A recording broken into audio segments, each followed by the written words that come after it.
ஒரு இன்ட்ரெஸ்டிங்கான நியூஸை தெரிஞ்சுட்டு அதை உங்க கூட ஷேர் பண்ணலன்னா எப்படிங்க? அதான் இந்த உலகத்துல நடக்கிற ரேர் இன்சிடென்ட்ஸ் கொஞ்சம் உங்களுக்காக. குவைட்ல ஒரு செருப்பு கம்பெனி 1 லட்சம் ரூபாய்க்கு ரீசெண்டா ஒரு செருப்பை மார்க்கெட் பண்ணியிருக்காங்க. அப்படி என்னதான் இந்த செருப்புல இருக்கும்? 1 லட்சம் ரூபாய்க்கு யாரு வாங்க போறான்றதெல்லாம் அப்புறம். ஆனா அதை பாக்குறதுக்கு பாத்ரூம்ல யூஸ் பண்ற செருப்பு மாதிரி இருக்குன்றதுதான் இப்ப பேச்சு. இந்த மனுஷங்களுக்கு என்ன ஆச்சுன்னே தெரியலங்க.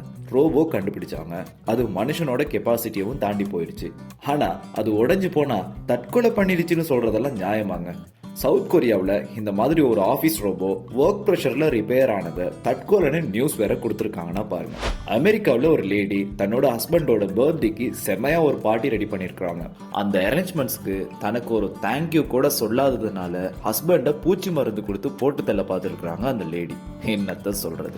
பிரிட்டன்ல ஒருத்தர் வைன் மேனுஃபேக்சர் பண்றாருங்க. அவர் என்ன சொல்றாருன்னா, தன்னோட காலால கிரேப்ஸை மிதிச்சு தான் அதை தயார் பண்றாராம். என்னங்க இது? ஒரு நியாயம் வேணாமா? அதை இனி யார் வாங்க போறா? ஆஸ்திரியாவில் நடந்த ரிசர்ச் படி நம்ம எக்ஸாம்ல நல்ல மார்க் வாங்கலனா அதுக்கு காரணம் நாம மட்டும் இல்ல, எக்ஸாம் ஹோலும் தான் காரணம்னு சொல்லியிருக்கிறாங்க. ஆமாங்க, ஹோலோட ஸ்ட்ரக்சர் நம்மளோட பிரெயினை பாதிக்கும்னு சொல்றாங்க. கண்ணாடியை திருப்பினா எப்படி ஜீவா ஆட்டோ ஓடும்? அப்படி இருக்குல்ல.